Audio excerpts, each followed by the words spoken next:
안녕하세요. 여러분에게 정확하고 신속한 정보만 전달하는 복지뉴스 SBC입니다. 오늘은 지난 5월 17일 새롭게 활동을 시작한 제2기 국회 연금개혁특별위원회가 성공하기 위해 반드시 해결해야 할 과제 4가지를 아주 쉽게 설명해 드리겠습니다. 사실 작년 10월 첫 회의를 시작으로 약 6개월간의 국회 연금개혁특별위원회의 활동은 여야를 떠나 실망 그 자체였습니다. 연금특별위원회에 참여한 정당과 국회의원들은 공적연금에 대한 구체적 방안을 내놓지 못한 채 서로의 정치적 유불리만을 계산하느라 정신이 없었고, 연금개혁 초안을 만들기 위해 산하의 전문가들로 구성된 민간자문위원회를 두었지만 무기력하고 무책임하기는 마찬가지였습니다. 이런 답답한 상황 속에서 민간자문위원회가 연금개혁 특별위원회에 제출한 보고서는 구체적인 내용이 없는 냉탕 자료였고, 오히려 연금개혁에 대한 국민적 불신만을 키운 꼴이 되고 말았습니다.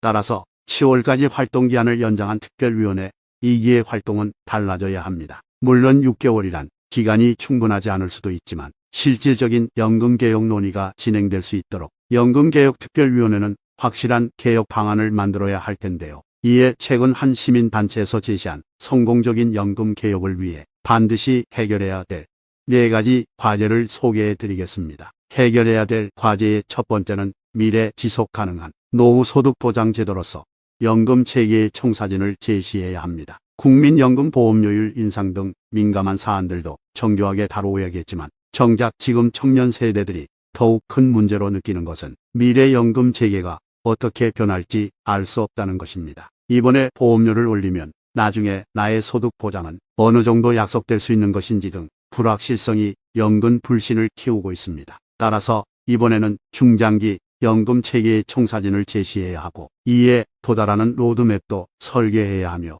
여기에는 우리가 감당할 보험료율에 상한 어떤 경우에도 국가가 약속하는 최저 보장 수준 등이 담겨져야 할 것입니다. 해결해야 될 과제 두 번째는 노소득 보장의 시야를 국민연금에서 기초연금, 퇴직연금까지 포함한 다중연금 체계로 확대해야 합니다. 공적연금 본연의 목표는 적정 노후 소득 보장입니다. 하지만 이미 기초연금, 국민연금, 퇴직연금 등의 무연금 3총사가 존재하고 있습니다. 지금까지 노후소득 보장 논의는 국민연금에 한정된 범위에서 진행되는 경향이 강했고, 이런 과정 속에서 국민연금 소득 대체율이란 주제가 무리하게 부각되어 지속 가능성과 충돌하게 되어 보장성 강화와 재정 안정화라는 양자택일의 비생산적 구도에 빠지게 된 것입니다. 따라서 이번 연금개혁특별위원회이기는 다중연금 체계에서 계층별 적정급여를 도모하는 새로운 노후 소득 보장 방안을 만들어야 할 것입니다. 해결해야 될 과제의 세 번째는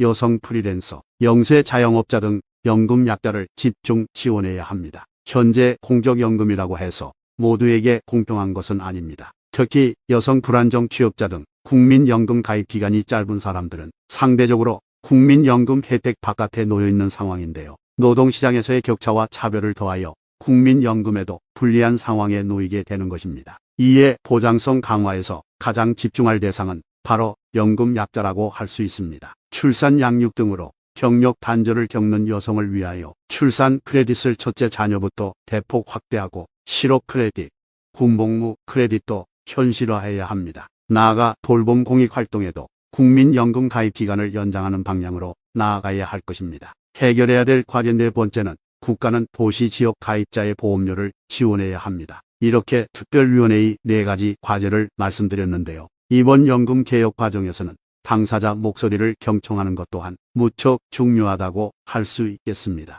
기존의 이해관계 대표뿐만 아니라 청년, 불안정취업자, 자영업자 등 연금 약자의 목소리도 무게 있게 경청해야 합니다. 현재 정부에서는 대한민국의 어르신들을 위한 연금개혁은 반드시 필요하다는 것이 분명하지만 여러 문제점들이 존재합니다. 이를 해결하기 위해 그동안 다양한 노력이 이루어졌지만 문제점들은 여전히 많은 상태입니다. 따라서 국민연금과 직영연금과의 통합을 포함한 연금개혁 논의가 신속하게 진행되어야 하고, 기초연금을 어려운 분들께 두텁게 지급하는 것도 중요하지만 이 또한 결국은 또 다른 갈라치기의 시작이 될 수 있습니다. 그래서 먼저 기초연금을 만 65세 이상 전체에게 지급하는 보편적 복지를 먼저 실행한 후 어르신들의 노후에 밀접한 영향을 미치고 있는 연금 정책의 개혁안을 철저하게 마련해야 할 것입니다. 네, 오늘 저희가 준비한 소식은 여기까지입니다.